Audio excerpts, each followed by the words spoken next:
Graça e paz, meus queridos, tudo bem? Bom dia, graças a Deus. Estamos aqui para mais uma vez divulgarmos um vídeo para a honra e glória do nome do nosso Criador. Meus queridos, estamos alegres, estamos felizes, graças a Deus. Um dia que amanhece, um dia de sábado, uma manhã de sábado, na verdade, né? E estamos aqui, graças a Deus, nessa força, nessa fé, graças a Deus. Meus queridos, hoje eu quero deixar um vídeo, não se esquecendo que você deixe o seu like, tá bom? Você se inscreva no nosso canal, você também possa compartilhar, comentar, não é? E ativar o sininho de notificação, tá bom, meu querido? Hoje eu quero vamos falar um pouquinho sobre a grande tribulação, para que muita gente, né, use esse tema como terror, como moeda de troca, para amedrontar as pessoas, para aterrorizar as pessoas. Eu falei aterrorizar as pessoas. A igreja, corpo de Cristo, a esposa do Cordeiro, ela não se aterroriza com esse tema, ela não tem medo do tema, ela não tem preocupação com o tema, sabe por quê? João, capítulo 5, o versículo 24. João, capítulo 5, versículo 24. A minha mesinha está balançando um pouco aqui. Deixa eu ver se eu coloco alguma coisa para minha mesinha parar de balançar, senão minha gravação fica um pouco ruim, não é? Como aqui é tudo simples, deixa eu... Isso, melhorou um pouquinho. João capítulo 5, versículo 24. Eu vou usar só esse versículo, porque o tema fala sobre a vida por intermédio do Filho. A vida por intermédio do Filho. Em verdade vos digo, Jesus está falando isso aqui, que quem ouve a minha palavra, olha a condição para que alguém não passasse pelo juízo. Preste atenção.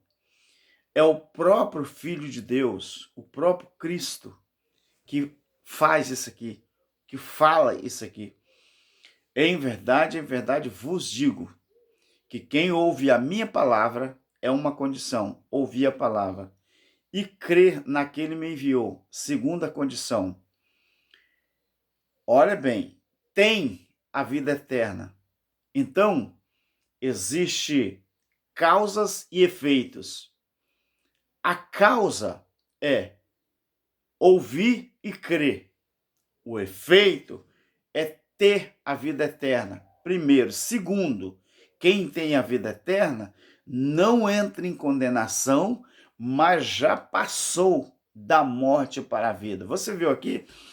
Meu querido, você acredita mesmo que a igreja, corpo de Cristo, não igreja religião, não igreja denominação, não igreja templos, não igreja sistema.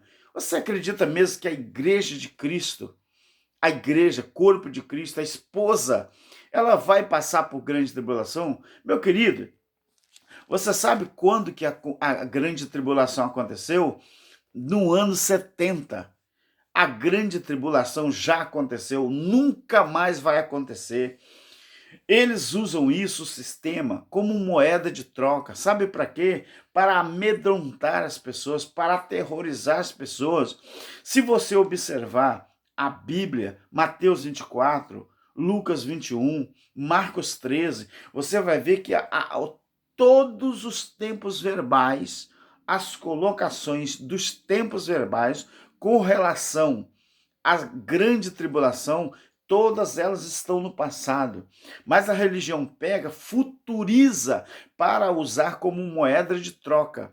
Ele só consegue manter as pessoas dentro das suas denominações, dentro das suas religiões, porque existem vários fatores dentro da Bíblia que eles usam como moeda de troca para amedrontar as pessoas. Você viu o que está escrito aqui? Quem ouve a minha palavra e crê naquele que me enviou, quem enviou Cristo? Quem é o dono da fala aqui? É o Filho. Mas ele está falando aqui, se crê naquele que me enviou. Quem enviou o Filho? Foi o Pai, o Criador. Então, essa é a condição, uma das condições. Quem crê naquele que me enviou, tem a vida eterna. Presta atenção no verbo tem. Não vai ter, não. Já tem a vida eterna. E outra coisa, não entrará em condenação, mas passou da morte para a vida. Por que Jesus está falando não entrará em condenação? Porque quando o juízo aconteceu, aquele que estava apercebido, lembra que Jesus falou: estai vós apercebido, para que aquele dia não vos ponha de surpresa. Aquele dia, qual o dia? O dia do juízo, o dia que aconteceu quando Vespasiano, seu filho Tito, invadiu Jerusalém naquele dia que estava marcado. Meu querido, olha o que diz Atos, no capítulo 17. Deixa eu conferir. Presta atenção no capítulo 17 de Atos, o versículo 31. Presta atenção nisso aqui. Paulo falando isso aqui, ó. Paulo, antes do juízo, Paulo falou isso aqui. Porque Deus determinou um dia. Presta atenção. Esse dia é conhecido como dia marcado. Um dia em que com justiça há de julgar o mundo. Há de julgar o mundo por meio do homem que destinou.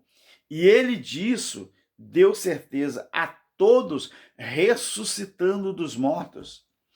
Então, quando Jesus fala, estai vós apercebido para que aquele dia não vos ponha de surpresa. Aquele dia era esse dia aqui que Paulo estava falando, que já estava determinado por Deus, já estava marcado por Deus para que esse dia pudesse acontecer. Então, Deus determinou um dia em que com justiça há de julgar o mundo. Então, através do Filho a quem deu essa autoridade. E a Bíblia fala que Paulo disse assim: a isso ele deu certeza aos homens quando ressuscitou ele dos mortos. Aí, quando você vai para a Bíblia, no capítulo 16 de Mateus, o versículo 28, Jesus chama os discípulos, conversa com eles, fala assim: olha, na verdade, alguns de vocês que aqui estão comigo, presente aqui, não vão passar pela morte, sem que antes vocês vejam a manifestação do Filho do Homem. Meu querido, e as pessoas, os crentes, os religiosos, porque existem os crentes religiosos e existem os cristãos que já sabem e têm consciência de qual foi a sua posição, qual é a sua posição em Cristo hoje, do jeito que Hebreus fala no capítulo 12. Meu querido, o capítulo 24 de Mateus é um dos capítulos que é usado como moeda de troca pela religião para amedrontar as pessoas. Veja o que Jesus falou. Tudo que Jesus falou no capítulo 24 de Mateus, o sermão profético, o princípio das dores, ele disse, principalmente o capítulo 24, o versículo 10, fala assim: nesse tempo, muitos se escandalizarão, vão trair-se mutuamente e se odiarão uns aos outros. Agora veja o versículo 14. E este evangelho do reino, Jesus, quando falou este evangelho do reino, ele está falando que era aquele que estava sendo pregado no momento em que ele estava ali, no momento em que ele estava na terra, no momento em que ele estava com os discípulos. Nesse tempo, surgirão ou muitos se escandalizarão, trair-se-ão mutuamente e se odiarão uns aos outros. O versículo 14. E este evangelho do reino será pregado em todo mundo, em testemunho a todas as nações, então virá o fim. Quando você chega em Romanos, capítulo 10, o versículo 18, lá fala, meu querido, que esse evangelho do reino foi pregado sim, e o fim veio, o fim chegou. A grande tribulação aconteceu. Então, eu fico pasmado quando eu vejo teólogos de renomes no Brasil, pregadores de renome, amedrontando os filhos de Deus, jogando um juízo que vai dizendo que o juízo vai acontecer, dizendo que a grande tribulação vai acontecer num tempo incerto. Meu querido, esses homens, eles que são os falsos profetas, eles que são os falsos ensinadores, eles amedrontam o povo quando usa isso, quando moeda de troca, como terror. Assim como existe muitos terroristas, literalmente, que eles aterrorizam as suas vítimas, quanto os governos ditatoriais, quanto os governos que matam, que perseguem. Isso é uma perseguição espiritual. Isso é uma perseguição, meu querido. É amedrontar os crentes, amedrontar a igreja pessoas, amedrontar os irmãos em Cristo, amedrontar as pessoas. Você veja agora essa profecia que está aí desse tal pastor para o dia 30 de março. Sabe o que é isso? Isso é uma perseguição, isso é um terrorismo. Isso aí, meu querido, é amedrontar o povo, a igreja de Deus. Ou quem fala que a tribulação vai acontecer, na verdade, está chamando o Filho de Deus na cara dura, chamando ele de mentiroso. Ele fala, em verdade eu vos digo. A quem? Em verdade vos. Vos não é a segunda pessoa do plural? Vos não é a plateia que está ouvindo ele falar? Vos, que quem ouve a minha palavra e crê naquele que me enviou, tem a vida eterna. E o que é a vida eterna, então? Ué, o próprio Jesus explica. Tem a vida eterna e já passou da morte para a vida.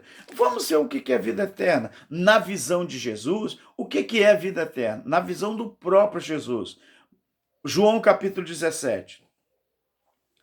Tendo dito essas coisas, Jesus levantou os olhos ao céu e disse, Pai, é chegada a minha hora. Estava aproximando o momento dele partir. Glorifica o teu filho para que também o teu filho te glorifique a ti. Pois lhe deste autoridade sobre toda a carne para que dê a vida eterna a todos os que lhe deste. Ora, a vida eterna é essa. Presta atenção no que Jesus explica o que é a vida eterna. Ora, a vida eterna é essa. Que conheçam a ti, o único Deus verdadeiro, e a Jesus Cristo, a quem enviaste. Simples que assim. É simples assim. Vida eterna não é bicho-papão. Você acha que foi à toa que ele disse que quem acredita nele, quem acredita no Pai que enviou ele, tem a vida eterna? Tem, e não entrará em condenação, mas passou da morte para a vida. Eu vejo no YouTube pastores reconhecidos no Brasil e no mundo ficam discutindo. Tem pastor que fala que a igreja vai passar pela grande tribulação. Tem pastor no YouTube dizendo que a igreja não vai passar pela grande tribulação. Sabe o que nós da Graças falamos? Não passou, nem vai passar. Sabe por quê? A nossa posição em Cristo, sabe qual é? A nossa posição em Cristo? Abre sua Bíblia aí. Abre a sua Bíblia. Eu vou te mostrar no pleno século XXI qual é a nossa posição em Cristo. Abra sua Bíblia em Hebreus, no capítulo 12, a partir do versículo 22. Olha qual é a nossa posição em Cristo. Vê se isso aqui é um namoro. Vê se isso aqui é um noivado. Veja se isso aqui é a qualidade de esposa, de namorada ou de noiva. Hebreus capítulo 12, o versículo 22 até o 22 e 23.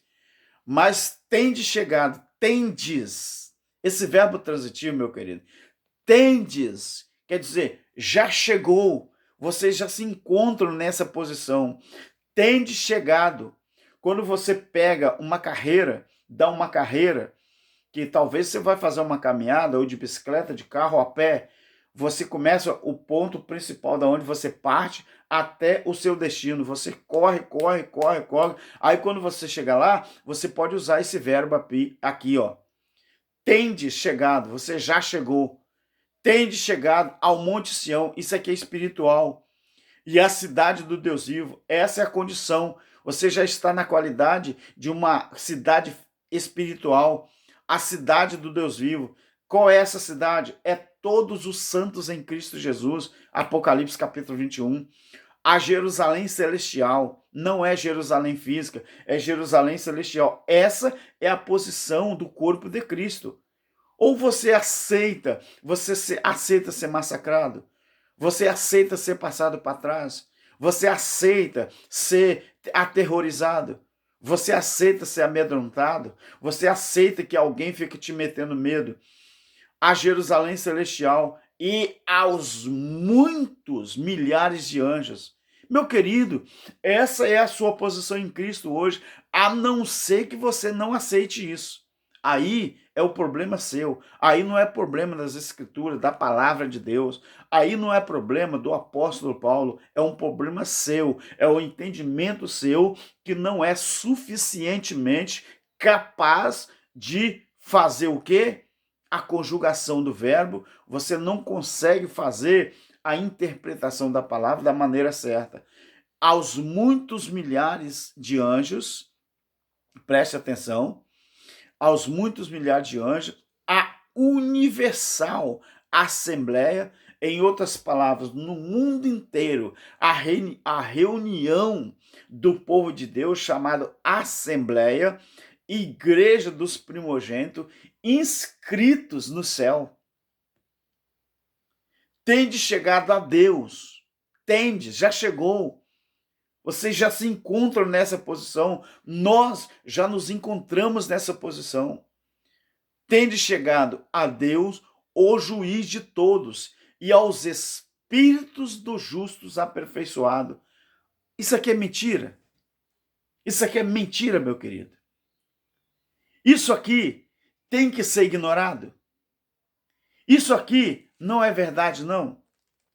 Que a nossa posição em Cristo, saímos da posição de povo escravo pelo homem, escravizado pela lei, como eram os judeus, escravizado pelos mandamentos dos homens, escravizados pela subordinação, escravizado pelo sistema, escravizado pela uma coja de falsificadores da palavra, escravizado por uma religião, escravizado por uma denominação, escravizado por uma convenção.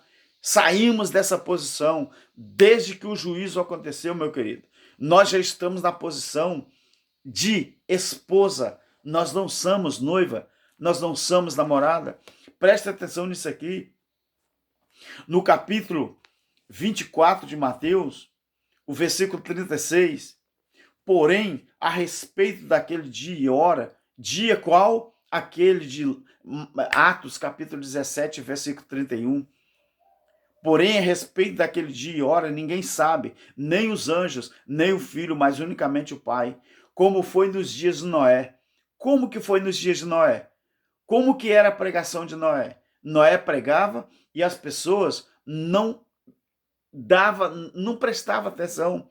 Como foi nos dias de Noé, assim também será na vinda do Filho do Homem.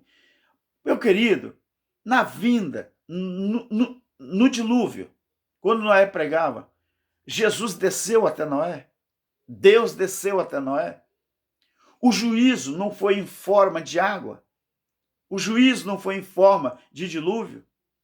Então por que muita gente não acredita que Jesus já voltou? A sua manifestação em glória foi através de uma guerra, usando o exército romano contra o seu povo que era Israel. Assim como foi nos dias de Noé. Meu querido, ali foi a manifestação da ira de Deus. E em Jerusalém, no ano 70, foi a manifestação também do Filho do Homem, mas Deus irado pelo que eles fizeram com o seu Filho. Você lembra que a Bíblia diz que Deus, João 3,16, porque Deus amou o mundo de uma tal maneira que deu o seu Filho unigênito para que todo aquele que nele crê, olha a condição, para que todo aquele que nele crê, não era todos que iam crer, para que todos aqueles que nele crer não perecessem, mas que tivesse vida eterna. Está de acordo com João 5:24 ou não está? João 3:16 está de acordo com João 5:24 ou não está? Em verdade vos digo que quem ouve a minha palavra e crê naquele que me enviou tem a vida eterna. Então está de acordo com João 3,16, porque Deus amou o mundo de uma tal maneira que deu o seu Filho unigênito, o Filho unigênito, para que todo aquele que nele crê não perecesse, mas que tivesse a vida eterna. A condição era crer. E a Bíblia está falando aqui que todo aquele que crer naquele que me enviou tem a vida eterna. Tem a vida eterna. E não entrará em condenação, mas já passou da morte para a vida. Então, meu querido, eu não sei. Eu falo a verdade, eu não sei. Eu não entendo como que muita gente que diz que é filho de Deus, eu não sou filho. Não. A minha condição de filho já era. Eu não sou ovelha, eu não sou servo. Sabe o que eu sou de Cristo? A Bíblia diz que eu sou a esposa, eu sou o corpo de Cristo. A minha qualidade, eu já estou na qualidade de um espírito aperfeiçoado. Sabe por quê? Porque eu não vou passar por condenação nenhuma, nem eu participei do juízo. Quem participou do juízo foi os judeus, que estavam vivos naquela época. Aquele que Jesus falou, essa palavra aqui, mas assim como foi nos dias de Noé, assim também será a vinda do Filho do Homem. Pois assim como nos dias anteriores ao dilúvio, isso aqui é uma comparação, tá? Pois assim como é uma comparação, não é como nos dias anteriores ao dilúvio. O povo comia, bebia, casava, dava-se em casamento até o dia em que Noé entrou na arca. E não perceberam até que veio o dilúvio e levou. A palavra levar aqui é ser destruído. Levar aqui é perecer. Então, quando a Bíblia fala, assim também será a vinda do Filho do Homem. Essa comparação, ela é lógica. Assim também será a vinda do Filho do Homem. A manifestação do juízo já aconteceu e não precisou necessariamente da presença física do Filho do Homem. Quando os discípulos, em Lucas 17, 20 e 21, os discípulos chegaram para Jesus e falaram assim, é quando que vai chegar o teu reino? Jesus falou, o meu reino, ele não vem com aparência visível e nem vem com aparência física, porque o meu reino está dentro de vocês. Quando vocês ouvirem dizer que alguém dizer que Cristo está ali, Cristo está lá, está no norte, está no sul, está no leste, está no oeste, está em cima, está embaixo, vocês não acreditem, porque esses tais são falsos. Esses tais são mentirosos. Por quê? Jesus falou, porque o meu reino, ele está dentro de cada um de vocês. Então foi Jesus que falou. Então, quando ele diz assim, assim será também a vinda do Filho do Homem, estando dois no campo, será levado um. Será levado, meu querido, é perecer no juízo. Será levado é ser destruído no juízo. Será levado é passar pela condenação do juízo. Será levado um e deixado o outro. Estando duas moendo no moinho, será levada uma e deixada a outra.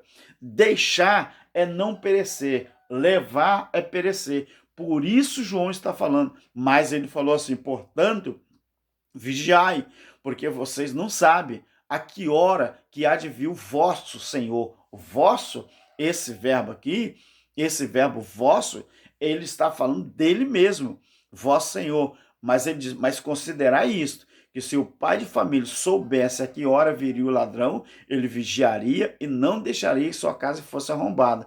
Por isso, estai vós também apercebido, porque o Filho do Homem há de vir a hora em que vocês não imaginam ou que vocês não pensam. Meu querido, todo o livro, todos os capítulos da Bíblia, Mateus 23, Mateus 24, Lucas 21, Marcos 13, todos os capítulos da Bíblia que tratam do juízo, que estão relatando sobre o juízo, eles estão no passado.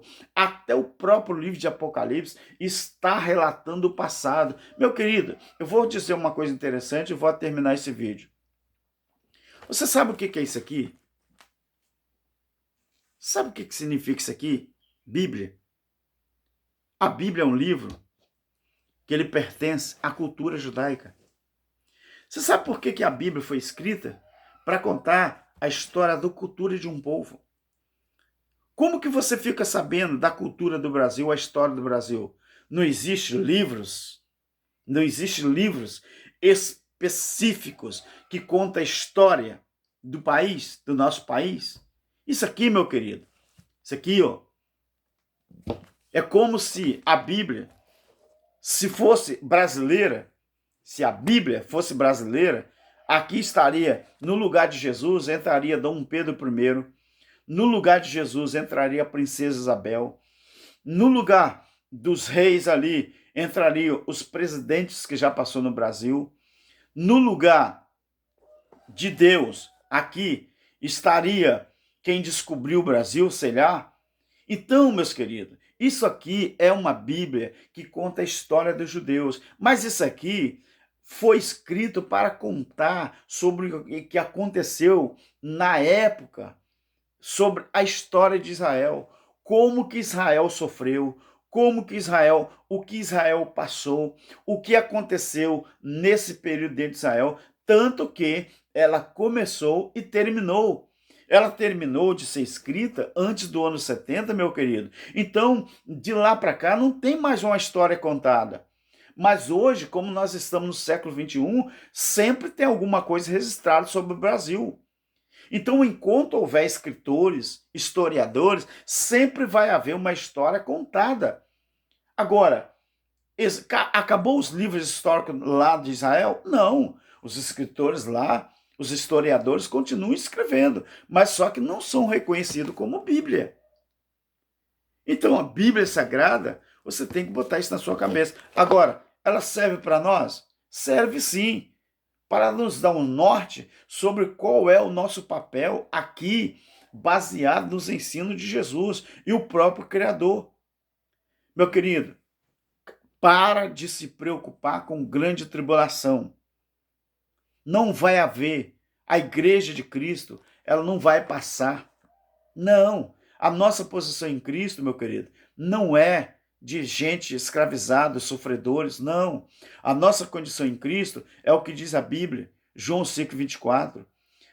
Quem crê na minha palavra e crê naquele que me enviou, tem a vida eterna e não passará pela condenação. Mas Jesus estava falando sobre o juízo que ia acontecer em Israel. E o juízo já aconteceu. Não existe essa da igreja passar ou não pela grande tribulação. Estão enganando você.